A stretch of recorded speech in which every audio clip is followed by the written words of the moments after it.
JayNJay Show, Power 1 on Nothing. Jay and I did say that we were going to discuss NBA All-Star Weekend, and that time has finally come. Me and Jay give a lot of, we talk a lot of shit about Craig Hodges, how he didn't really do that much. But you know what? In all fairness, he was a damn good three-point shooter. Damn good three-point shooter. Yep. And he won the NBA three-point contest like 3 years in a row or some shit like that, just like Bird did before. So it was interesting to see Steph Curry break his record this past weekend during the three-point shootout. He got 27 points, whereas Craig Hodges had a record of 25. But what a lot of people don't realize is that these days, that last rack is nothing but money balls. So all the balls count for 2 points.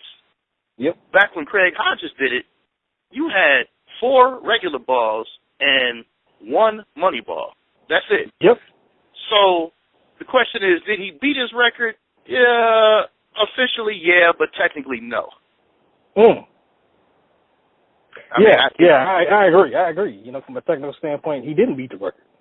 Right. You know, it's almost like he had, it was a handicap, and he was given a little bit of assistance there. So, you know, I mean, it was a great accomplishment. I mean, he was shooting his ass off. But just from a scoring standpoint, as far as I'm concerned, you know, Craig Hodges still has that record. I mean, it was kind of like a few months ago when Klay Thompson from the Golden State Warriors set the record for most points scored in a quarter. Mm-hmm. And I think he lit it up for like 37, something to that effect. Yep. And George Gervin came out because he beat George Gervin, Iceman's record. And Iceman was like, wait a minute, fuck that. Because when I did it, there was no three-point line. And Klay Thompson was out there shooting threes and shit. So, you know, it's not the same thing. You know, the feel is very, very different. Right. And, I agree with Iceman. Because if you take away that fucking three-point line, Klay Thompson would have been at least a dozen short. Right. So, you know, subsequently you look at it and you say, man, these are great accomplishments. What Klay Thompson and Steph Curry did. But when you compare it to the guys from the old school, there's no comparison. Or, you know, you put an asterisk by it. Because, again, that's just almost like if the NFL were to jump up to 20 games a season and a nigga rush for 2,000 yards. Well, it ain't the same.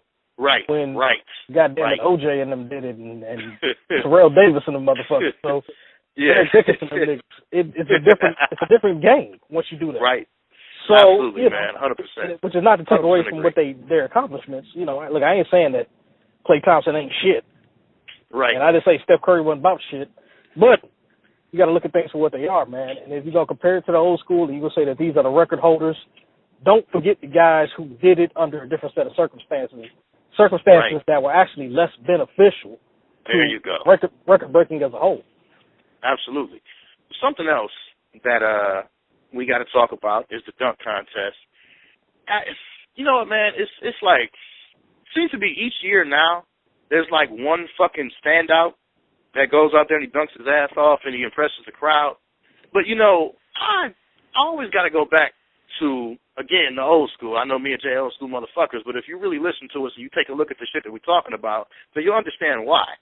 Because back then, you had 8 fucking dunkers. Not 4, 8. All right? And all the motherfuckers were dunking their asses off. And the motherfuckers weren't missing a dunk and giving 20 tries and shit until just recently. Now they cut it down to only 3. But back in the day, you would have a whole bunch of motherfuckers dunking their asses off. I mean, Dominique Wilkins, Michael Jordan, fucking Spud Webb, Dr. J, motherfucking Clyde Drexler. You know, all the niggas. Anthony Spud Webb. Hey, and the thing about it, man, is they had motherfucking battles out there. Yeah. Jordan and Human Highlight Film going back and forth. Man. Niggas nowadays, they don't even have battles, man. Yeah. Like you said, one standout motherfucker, 1980, yep, hell yeah.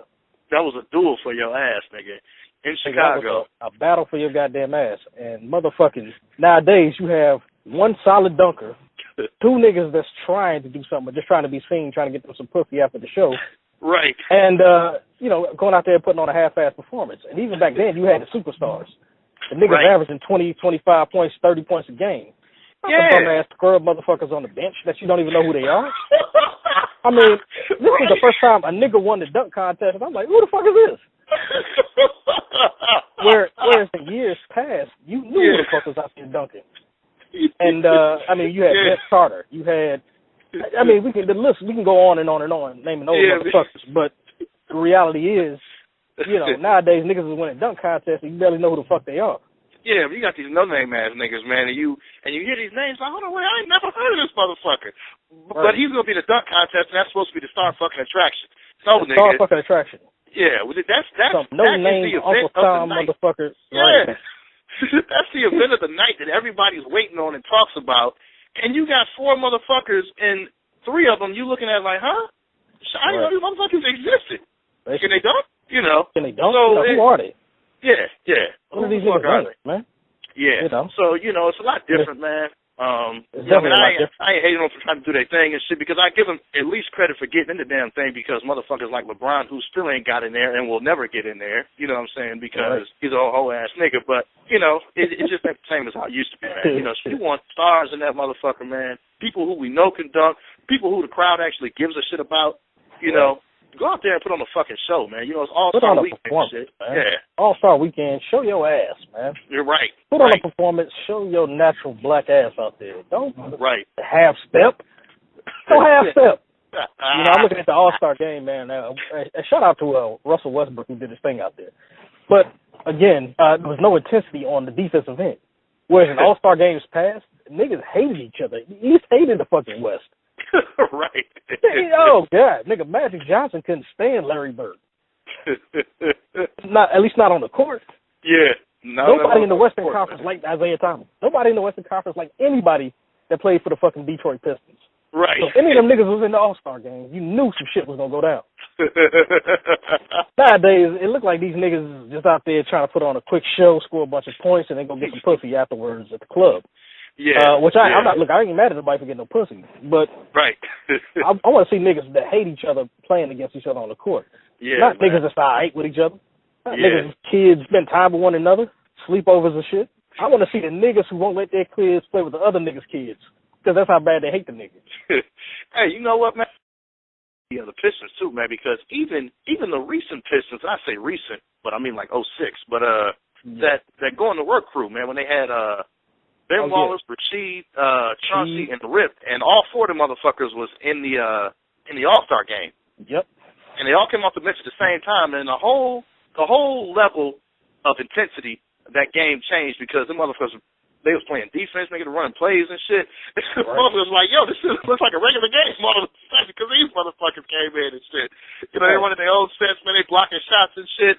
But, hey, look, man, All-Star Weekend, man, is kind of changed, I mean, now some things are better, and I will give a little bit of credit to the no-name guys that are in the dunk contest now. Even though I don't like that shit, I have to give them a little bit of credit because you got to remember that there have been so many dunk contests since this thing started that you got to be really fucking original now to even get any type of reaction from motherfuckers because they've seen everything. Really? So, like the nigga that won the dunk contest last night, he did absolutely nothing original.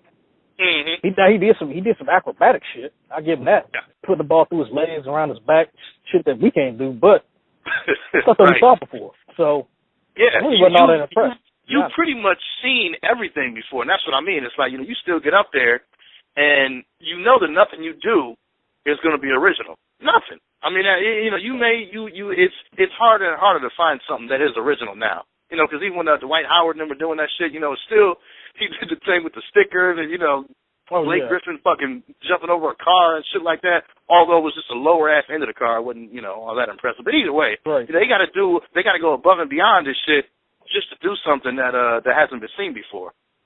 By the way, did you happen to hear about Eddie Murphy actually coming back for the 40th anniversary of Saturday Night Live?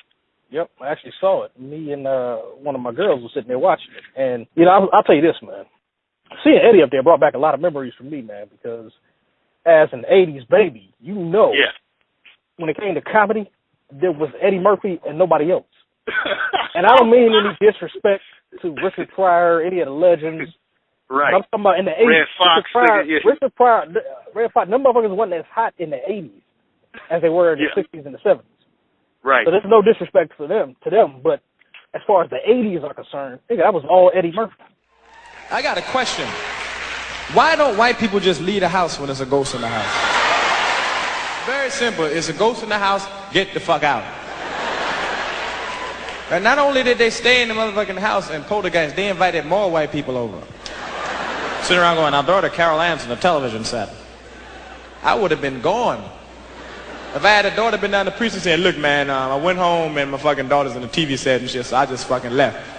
Mr. Murphy, didn't you try to save your daughter?